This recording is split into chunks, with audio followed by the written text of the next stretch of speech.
Good morning. Welcome to Fire Vinyasa by Buffy. I am Buffy, and I will be your guide.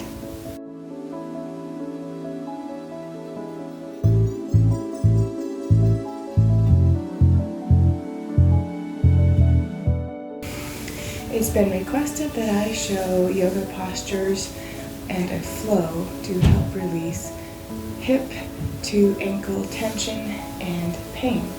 So we're actually going to get started by using a block. I am sitting on a block. It is on its second level. Knees pointed down towards the earth. Back elongated. Just taking a few breaths here. Just sitting, letting gravity pull down will do a lot to release tension and help the hips and the legs to loosen and hopefully feel better. While we're here, let's practice some breathing techniques.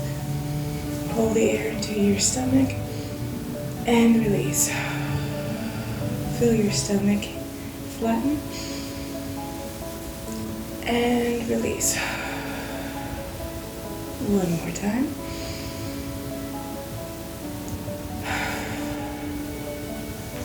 And now do the leg hip postures. I'm going to come off the block, set it aside. See, that's level 2, level 1, level 3. And I'm going to start in a tabletop posture. Tabletop is very important for any posture, any practice in any person's life. This is a great posture, tabletop to cat-cow, to get your body moving, tell your spine that it's time to start moving, encourage mobility in the spine, wake up the abs, the hips. Just inhale and exhale. Practicing cat-cow for 30 to 60 seconds in the morning before getting busy, going to work, and doing an exercise routine can greatly benefit the alignment of the spine, mobility, and also prevent injury. From there, we're going to tuck the toes in a bird dog variation and just press the heel back towards the wall. This is a great way to just wake up the entire leg here. The calf, the Achilles tendon, the hamstring. You can set reps for yourself or just seconds. 30 seconds, 6 reps. Do both sides. Then from there, we're just going to open up the hip in tiger pose. Opening up the hip has its own set of areas that it's going to open up and work.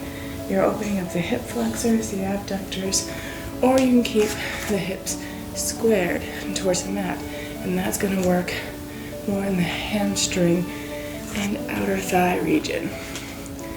You choose. A little bit of both can go a long ways. Do good work. Breathing in and out.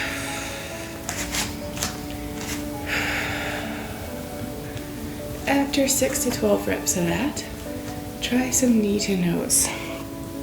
Knee to nose, and then back up. Full range of motion, really working on those hips. And in. Ideally, 6 to 12 reps here. And then you can go back to tucked toes, pressing that heel down.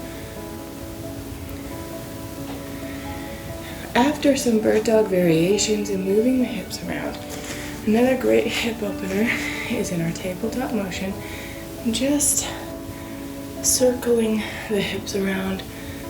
Pick a direction and go either for some breaths or some reps, 6 to 12, or choose a certain amount of time, 15 seconds, 30 seconds, and then go the other way. After doing your hip circles, Open up the knee like you're going to pee on a fire hydrant. Square off the hips towards the mat and circle the knee around. The more square the hip, the more benefit you'll get.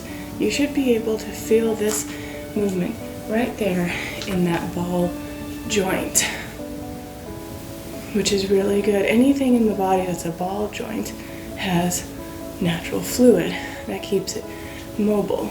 The hips and the shoulders have fluid, and we want to keep that fluid healthy, full, and lubricating those ball joints.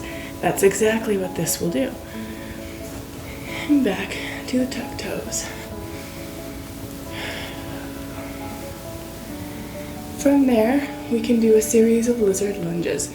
Lizard lunges are great for opening up the hip flexors, working on the abductors, increasing flexibility, and releasing tension.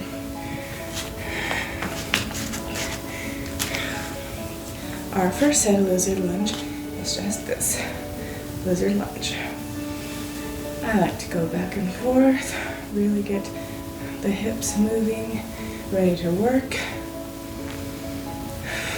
You can do 6 reps here, or more, or less, and then really focus on pressing the hip in towards that heel, down towards the floor. Once you get to your sticking point, hold for a few seconds, ideally 15 seconds. We're only going to do 5 here. Then moving down into a regular lizard. This is like a runner's lunge. And then we're going to work our way to our forearms. Some people like having a block here to put their forearms down. And some people go forearm to floor. As you can tell, my other leg is long out behind me as I rest down into my forearms. Just hold this stretch.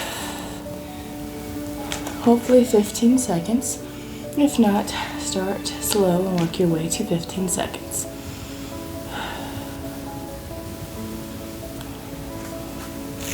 And then we're going to do a twisted lizard. Twisted lizard, you're just going to walk that foot over, sitting down on that hip. Again, if you have very tight hips that won't go on the floor, you can put the block there. And then this leg just comes behind. You can pull it up if you want, or let it sit there. The idea is to really work on lengthening and loosening the abductors here.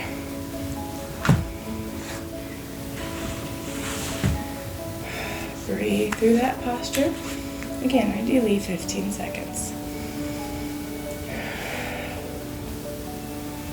Good.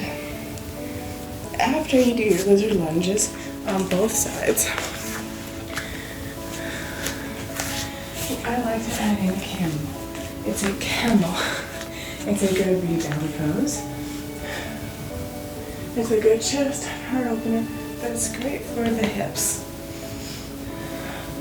As low as you want to go, you can hold that for 15 seconds. At the end of your 15 seconds, just drop your hips down, let your heels frame your thighs, and breathe in. You can do that as many times as you want. Back up into camel. 15 seconds here, and then drop down. You choose. It's a great way to end any little exercise routine, especially if it's to reduce tension and release muscles, soreness, is to do the opposite of what you've been doing. So we're sitting in staff pose. Flex the feet. You can add a forward fold if you want. If you can't reach your knees, here's a trick. Use a block on any level.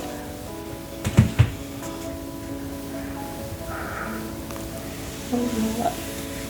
Or here, if forward fold is bad for your back, or you don't feel like you have the accessibility for it, focus on a straight spine and just move the legs.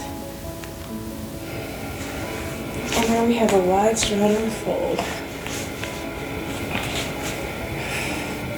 And again, you can just sit like this, work on your straddle, let your hips open up, or add some bends. You can add a forward fold.